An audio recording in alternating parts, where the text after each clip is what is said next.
What's up, everybody? Lucas here with the Hookshot Podcast. I'm here alongside my good friend Rohan. Episode 11. I'm not even going to say anything else because UFC 290 is here, and I want to talk about every single fight on this main card and maybe even more. Let's get into the main event. Alexander Volkanovski taking on Yair Rodriguez. And Rohan, I have a infamous video that I made at the end of December where I said Yair Rodriguez will be the champ in 2023. I was trying to get you to double down on that take. I don't know why you're kind of wavering now. I'm not kind of wavering, you know. I don't know.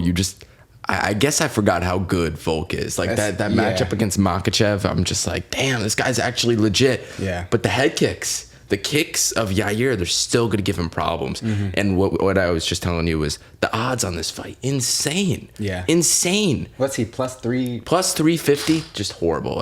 Max Volk should be up minus 250, max. Yeah. But I'm still going Volk. I mean, I am too. I'm going to give him a slight edge, but man, I do think Yair could KO him. I don't know. What do you think? I mean, yeah, but there's, like you said in one of your shorts recently, there's levels to this sport. And we saw it in its like purest form when he took on Holloway for the third time. There was levels in that fight, and he was clearly a level above him. And I just think that's going to be the case again. Yair was in a war against Max. I mean, those two are kind of, it seems to be on the same tier of at least striking.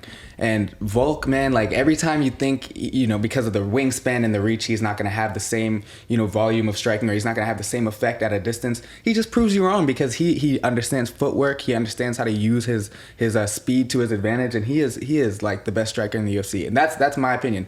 I really think there's nobody better than him. I feel like a lot of people would disagree, but I have no issue with that take whatsoever. I know. You a lot of people love to say Stephen Thompson because he has the karate style. Israel Adesanya, I could hear a case for him. But what Volk did to Holloway after that last fight, that was the icing on the cake. I don't even think he took him down in that third fight. He didn't have to. It was just pure striking. And look what Holloway's done to Arnold Allen. Yeah. Even Yair, although it was a close fight, still looked incredible.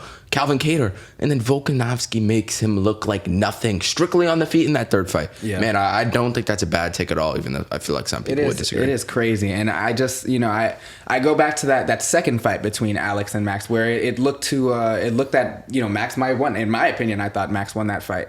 But at the end of the round, Volk basically won that fight because he had to take Max to the ground. And he progressed. He got better. Even as he's getting older, he got better to the point that he didn't have to rely on the takedowns. And he could have just beat him. If that was a 10-round fight, he probably would have finished him. Max is the toughest fighter there is. But I don't see Yair beating him on the feet. And I think Alex is the better wrestler, too. I think he has that up on him, too. So I agree. I just think, Yair is so creative that, you can get caught with something. And this is the UFC. Anything can happen. This is mixed martial arts, the most unpredictable sport there is. But, if I were to make a bet and if you're wanting to make a smart pick, I don't see how you can pick against Alex Volkanovski. Fair enough. A prediction I want to make for this fight is I do think Volk gets rocked at least once in this fight. I do think Yair catches him with a kick. Or maybe, I don't know, about a head kick, man. Yeah. I do think one of those head kicks will connect. And I do think Volk gets rocked, man, in one of the early rounds. However, final prediction, man, you just got to go Volk. Yeah. And you're right, he is just getting better and better. And I said in that short video back in December of 2022, this guy's getting older. He's, 35 now that he's fighting Yair. Am I right about that? I think I am. 34, turning 35 in 2 months. He is getting older, but he's getting so much more experienced, especially after all these wars he's having. Now facing Islam, I mean, although it's a completely different fight compared to Yair, from a wrestler to an unorthodox striker. Mm-hmm. Man, he's just so much experience there, but you just can't count Yair out, and I can't get over the odds on this fight. I mean, plus 350. Talk about disrespect, but I'm going to agree with you. Alex Volkanovski is the final pick, but best believe if Yair wins, I'm pulling out that video and flexing it. Yeah. I'm flexing it all over the story, everything. Right. So if Yair wins, I predicted Yair Rodriguez from the jumps. But if not, man, Alex, I'm going to have to give him the slight edge. Yeah. Co-main event, man, I might be looking forward to this one more than the main event. Just because the history. Brandon Moreno taking on Alexandre Pantoja. If you guys don't know, Pantoja beat Brandon Moreno twice. First time in the Ultimate Fighter, in which I was a massive fan of that Ultimate Fighter season. So many flyweights that are still in the UFC competed on that season of the Ultimate Fighter, from Pantoja, Moreno, Cara France, and many more. Mm-hmm. Tim Elliott. we're here for a third time. Pantoja also defeated Moreno, I believe it was 5 years ago. There was a 30-26 scorecard as well. Just two dominant fights from Pantoja. Yeah. This is a completely different fight, in my opinion. Brandon Moreno, he's just come. If we look at the career of Brandon Moreno, if you go from that last loss from Pantoja in May of 2018, look at his fight since then. Yeah. You know, he went to LFA for a fight, won, split decision against Askar Askarov. Pantoja lost to Askar Askarov. And then he hasn't lost since, besides that Davis and Figueiredo fight. So the last real loss Moreno had was against Pantoja, because a lot of people thought he won that the third Figueiredo fight. A lot of people thought he won. This guy's a completely different fighter. And if you look, he never had the striking he did now. This guy finished Kai Kara France with the striking. Lethal, nasty body shot. Completely different fighter. Yeah. And leading up to the Moreno quadrilogy, Figueiredo looked like this unstoppable force. Yeah. This guy was insane. He was like Goliath. It was, but Brandon Moreno belittled him, especially in that second fight. I mean, one, he made it look extremely competitive in that first fight, but then in that one of the best performances.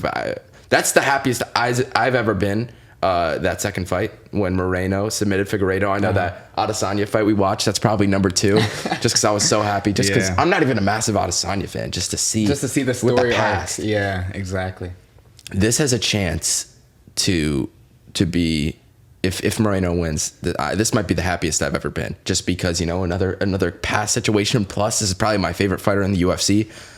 I'm going Moreno, man, and I know I might have a little bias just because I like him so much. But this guy is so good. He's not going to be able to get held down by Pantoja like before. This guy, he's so spastic. He's going to be able to get out of the tough positions. He's not going to get submitted. I mean, if Askar Askarov, a guy with fantastic back control, is getting you in those spots and isn't submitting you, I don't see Pantoja doing it. And this guy's only getting better and better. I'm sorry I'm rambling on. I just have so much passion about this fight. Brandon Moreno's the prediction. Now you ramble. What are your thoughts? No.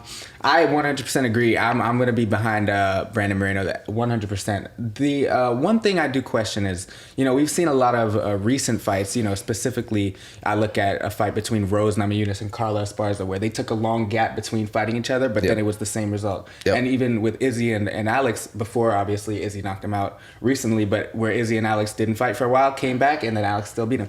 So I'm wondering if this situation is just one more where Pantoja just may have his number.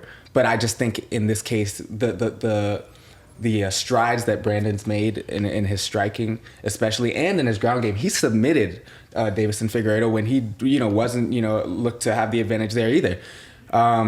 He is so versatile, and I really do see him having a big advantage this time around on the feet, especially. His striking, you remember I forgot whether it was the third or fourth fight between him and Figueiredo, but he threw this one spinning third fight. Yeah, it was a spinning calf kick, and I was like, "What the hell?" And imagine telling Brandon Moreno he would be doing those kinds of moves during his tough days. Yeah, and he got completely different fighter. He got cut, man. Was in the LFA for a fight. Came back. This is crazy. This is a guy that is one of the most resilient. He actually got cut. Sorry to interrupt. He actually got cut after that Pantoja loss, and then has not lost since then. Besides that Figueiredo loss, in which a lot of people thought he won. Yeah, and I think, you know, he's just going to use all that mental stuff that he's built up over the years with all that rejection and loss and pain at the hands of this guy, and now he has a chance to beat him again and you know, be the undisputed champion of that division, where he's been, you know, the best fighter over the past 3 or 4 years, in my opinion. And I do think that he's the better fighter, but Pantoja should not be overlooked, because this guy, he's gonna win early rounds. Yeah, that's the thing, and I think this will be a very close fight. You know, Pantoja with the jiu-jitsu especially, his ability to control you once he gets you in the position that he likes you in, whether it's your back, on the ground, he does not give up positions very easily. He has excellent top pressure, excellent pressure against the cage. He's excellent at transitioning to the back. This is going to be a lot of things, you know, on the ground for Moreno to deal with, a lot more than Figueiredo offers on the ground. So I think it's just going to be an all over the place fight, really. I just see it going all over the place, on the feet, on the ground, with clinch situations, you know, scrambles, all that. I just think this is going to be a high energy fight, but I do see Brandon Moreno coming out on top. My final prediction, round and winner, I'm going Brandon Moreno, round 4, TKO. Like it. I'm going to go Brandon Moreno by decision. I think that's my pick. Didn't you just say the fight wasn't going the distance? I did say that. Oh, I did say that. I did say that. But he's changed his thoughts in the past 5 minutes, folks. All right, I'll go. Brandon Moreno by decision. It's fine. It's fine. I did say late finish though, so I'll say Brandon Moreno round 5 TKO. That's my final prediction. Yeah, round 5, because no, I did say round 5 in the short, so that's my prediction. Fair enough. Before I wrap with this fight, I mean, let's say he beats Pantoja. Yeah. Look at the rest of these rankings. Who's beating Moreno? I think this guy can reign forever. Yeah. Figueiredo's not going to fight him again. Amir Albazi's ranked 3rd. No. Is Manel Cop on the come up still? Cape or whatever you say his name. He's ranked 9th. He's 9th now? Damn. But who was Figueiredo supposed to fight that he pulled out of? Was that? Cop. Yeah, that was Cop. So how do you fall on that? I don't know. But the flyweight division is one. No, he didn't fall. I think he's just been. That's just where he's at. How many fights does he have in the UFC? Not Cop? many, right? Cop? No. Because I feel like I've only seen him a few times. And he hasn't really impressed me. I don't think he's ever beat like any ranked opponent. Let me see. Okay. So he started his career with a loss to Pantoja. I remember that. Lost pretty badly. No shame in that. No shame at all. Then lost again to Mateus Nicolau. A lot of people thought he won that fight, but regardless, very close. Flying kneed Ode Osborne. That's the one I remember, I think. Which is a good win. You know, Ode Osborne's pretty solid. Finished Jalgis in the first round. And then beat David Dvorak by decision. Gotcha. And then had 2 canceled fights against Alex Perez and Davison Figueiredo. And now has a fight coming up with Kai Kara, UFC 293. Yeah. That's going to probably decide the next contender. Yeah. Especially if Cop gets the job done. But Amir Albazi got that robbery. Fuck that. Fuck that. I don't even want to talk about that. Yeah. Sorry for rambling about this fight. It's just such a great fight that I'm really excited about. And let's go over the rest of this card real quick. Robert Whittaker, Dricus. I mean, we really can't go over it real quick because, especially for you, it's a big fight. You find out who your favorite fighter's fighting next. Yeah, I do not want to see Rob win this fight. It's gonna happen. I love Rob. I hate the fact that Izzy and Robin have this rivalry, and they seem to be a little cordial now. But I really like Rob. You know, there's nothing not to like. He's the best. He's the best guy, and he's a great fighter. But I just want some parity, man. I want some change. I want, a little bit of. Imagine Dricus just sleeps Robert Whittaker. Yo, he did. You remember he did that shit? He came back and knocked that dude off the fence with that one punch, put him to sleep. Trevin Giles. He's been finished by everybody though. I know, man. Look, I don't think there's any way that Dricus really wins this fight. Robert Whittaker has done this. I mean, 10 times in a row? It feels like where he'll get the number 1 guy, just like Max Holloway. And he'll take him out, and then he'll put his name right back in the conversation for a title shot. And I think this is going to be no different, honestly, if I'm putting my realism hat on. I just think that Robert Whittaker is the better fighter by far in every department. As long as Dricus doesn't land a lucky punch, this is really, that's really the only chance. He's slower. He's more, laboring. If Dricus wins this, I'm not watching MMA again. No, man. I know Izzy's going to be rooting damn hard for Dricus to win, but he's not gonna win, bro. He's not. Let's just put it simple. That's the simplest way I can. He is not gonna beat Robert Whittaker. He won't. I'm not even gonna say anything else. That was perfectly said. Dan Hooker versus Jalen Turner. Hooker, coming off a big win against Claudio Puelles, but Puelles gassed himself out big time. Besides that, finished by Arnold Allen at 145. Finished by Islam Makhachev, round 1 submission. No shame in that. Knocked out by Michael Chandler in round 1. Not the best look. Beat Nasrat Haqparast. Now going up against Jalen Turner, we look at the career of Turner. This guy's been on the rise recently. Bunch of finishes. Finished Kulabau, Weaver, Medic, Malarkey. Brad Riddell was a huge one. Did that in 45 seconds. And then a split decision loss to Mateus Gamrot in a fight people thought he won. I don't know. I thought it was super close. I gave the edge to Gamrot regardless. Great fight. I'm gonna go Jalen Turner here to get Dan Hooker out of there. Probably submits him. I just think this kid, he's an absolute beast. Taking a step down from Gamrot to Hooker. Hooker is kind of washed at this point, which is crazy. Is Hooker even 30 years old yet? He's 33. Apologies, that's my fault. I should have knew that.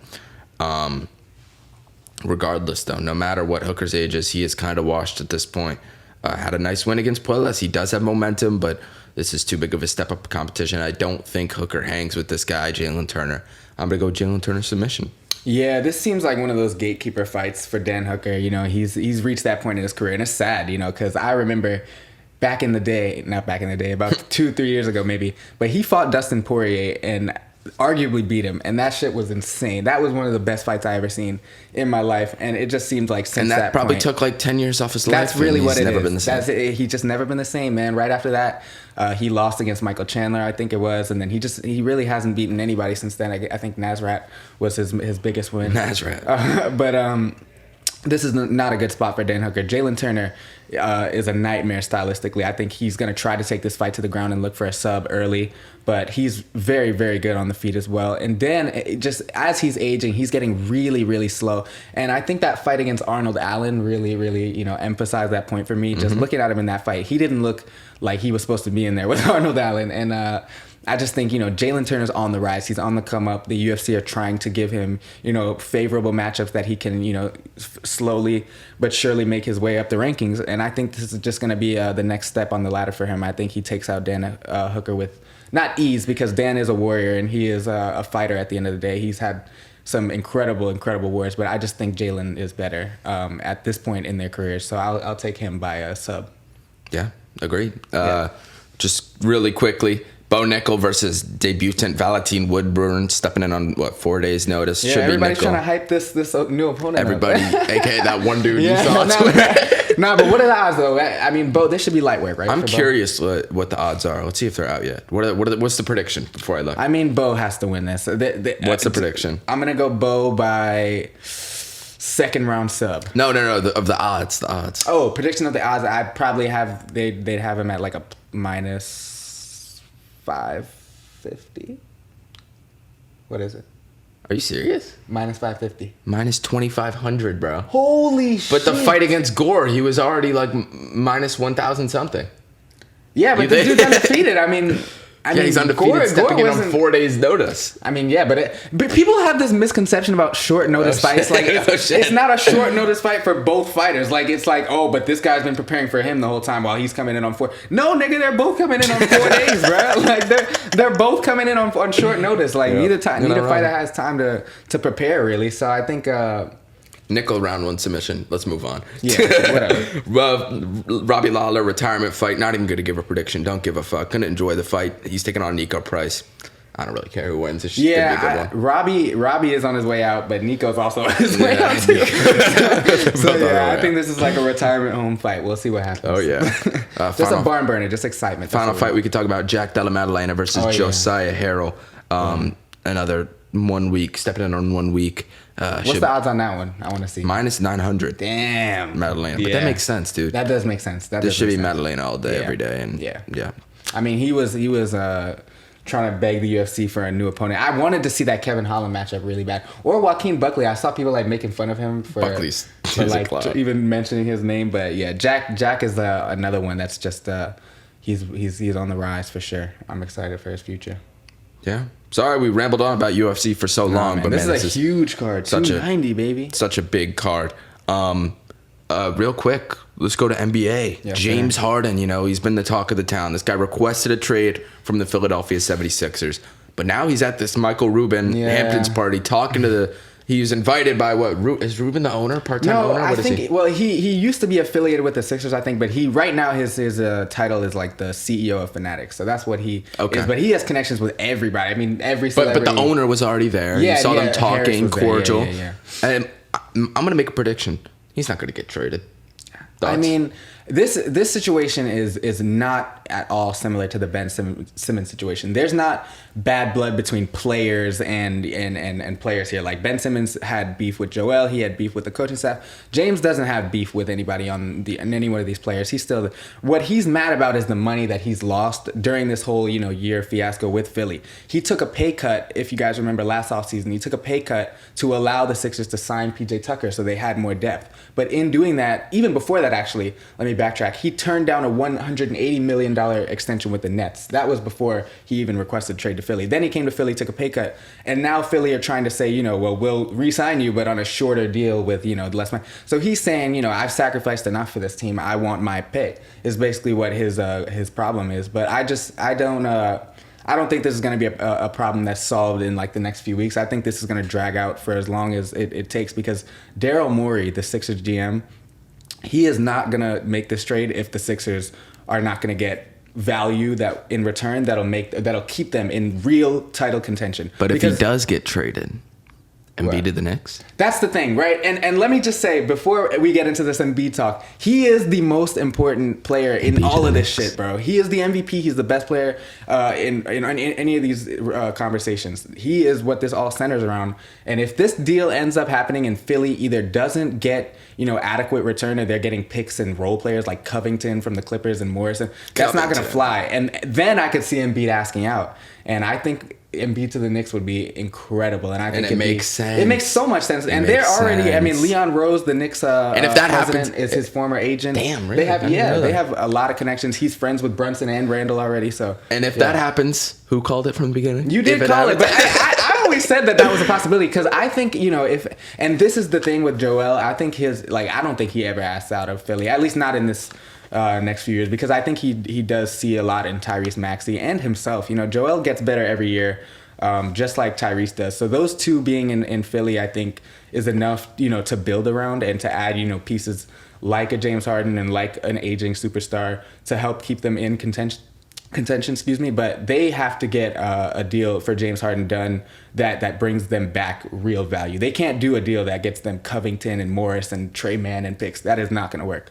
But I do see a situation where Dame ends up in Philly, and perhaps He's going to James the and Heat, Dame bro. end up in He's some sort going of to the Heat, bro. three-team deal. Yeah, but they're going to the saying Heat. Portland is not really feeling those They're offers gonna from do it. Miami, They're and I don't gonna- really blame them. I mean, because Tyler Hero, I don't really see. So what are they going to do with him then? They're trying. I think what Portland's trying to do is get a lot of draft equity back. Like they want picks, is what they want. So I think what they're trying to do is do a deal with Miami that gives them back Tyler Hero, but also loop another team in, like the Spurs or the Nets, that have a lot of draft picks, so that they can send Hero there and then get their picks back, so that they get what they want. But I don't think Miami really wants to part with all that stuff, because I think Portland's asking for like Jaquez, Jovic, Hero, either Robinson or Lowry, and their picks. So that's a lot, but I mean, Miami has to give that up if they're willing to get Dame, and if they want to get Dame, and I think they have to be willing to let go of all that. But I think Dame to Miami is probably still the most likely scenario, but I don't know. If the Blazers are going to prioritize their best interest, then the whole league is open. So, Final thing I want to talk about real quick. What are the Rockets doing? Why are they giving their entire salary? One, my God. Dylan Brooks was dumb, but I don't think it was a horrible decision. I mean, yeah, not the best guy to have around your young guys, your shitty personalities already, in which we talked about with the whole Amen Thompson. Maybe he'll help out. But Fred VanVleet, I mean, it makes no sense. You have Kevin Porter Jr., you have Amen Thompson, you already have your guard depth. What's the point? What's the point? I mean, Wait, this is gonna be like the best bench of all time, but for what reason? I mean, I don't mind bringing Fred VanVleet in. I just have a problem with the price because Yeah, you but bring it Fred makes no VanVleet in. sense for them too. Forget the Brooks signing though for a second. Forget Brooks. If they just spent their money on VanVleet on a cheaper deal, would you have had a problem with that? Because that's a nice. Yeah, veteran I point honestly guard would. team. I don't think- Why, though? I don't think Their there's a backcourt is fit. three What's the guards. fit? There's there's four What's guards the now. fit? I mean, he's an organizer. They need an organizer. What are they going for, the best bench ever? Last year, watching the Rockets was like an aneurysm. Like, it was painful because they have no organization. They had no clue what they were doing. Every possession was give it to KPJ, ISO. Give it to Jalen, ISO. Give it to Şengün on the block and watch him do some bullshit. That's what their offense was, and Silas was not doing shit to fix it. So now they have a real coach with a real vision in Ime Udoka, who's going to lead the team. And then you bring in a real floor general, a real organizer in Fred VanVleet, who has experience running an offense at an NBA level, unlike KPJ and Jalen Green, who were not ready to be the point guard of a young ascending team. I think Fred is going to come in and really rally the troops and organize it. How about Amen? Where does Amen? Is Kevin Porter That's the Jr. thing, just though. off the team That's the now? thing. Like, I think he's going to end up off the team. If I had to guess, which one of these four guards, because not all of them are going to be there probably by either the end of next season or the trade deadline. Like Amen Thompson, Jalen Green, KPJ, Fred VanVleet. That is a crowded backcourt room.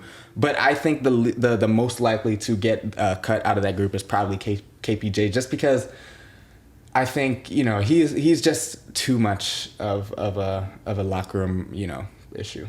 Probably. Yeah. I just you're not willing to take those extra problems on the side with his encore production when it's inconsistent at best a lot of the time. So I think he's probably going to get the axe out of that group. But Amin Thompson does not. I don't want to see his growth be stunted, so I think that's the one downside of the Van Vliet signing. But I like the Dylan Brooks, but the number though, 20 mil for Dylan Brooks, really? Yeah, and I saw beforehand he was asking for like 14, 15. And also another signing that doesn't really make sense. I mean, he's going to start small forward. I guess it makes sense as a fit in the starting lineup, personality-wise. I mean, I'm excited to see where that goes. But it's going to be an exciting season, whether they win or lose. It's going to be an exciting season for the Rockets. But yeah, that'll do it, guys. Thank you so much for tuning in. We're going to have a lot going on for UFC 290. We're going to do an Instagram live. Oh, yeah, Maybe, sure. I was thinking, I didn't even bring this up to you, but I'll talk about it now. Maybe you could hop in the Discord. We could do a little watch party. Yeah, no, that would be great, We'll bro. see. I'd love to do that. We'll see what's going on. We always watching at the same time on those streams, so Yeah. well, I'll have to pull it up. It's for going to be sure. like college, but we're together. Guys, Exactly. yeah. Thank you so much for tuning in. Until next week, signing off. Lucas, Rohan, double P. Peace. Adios.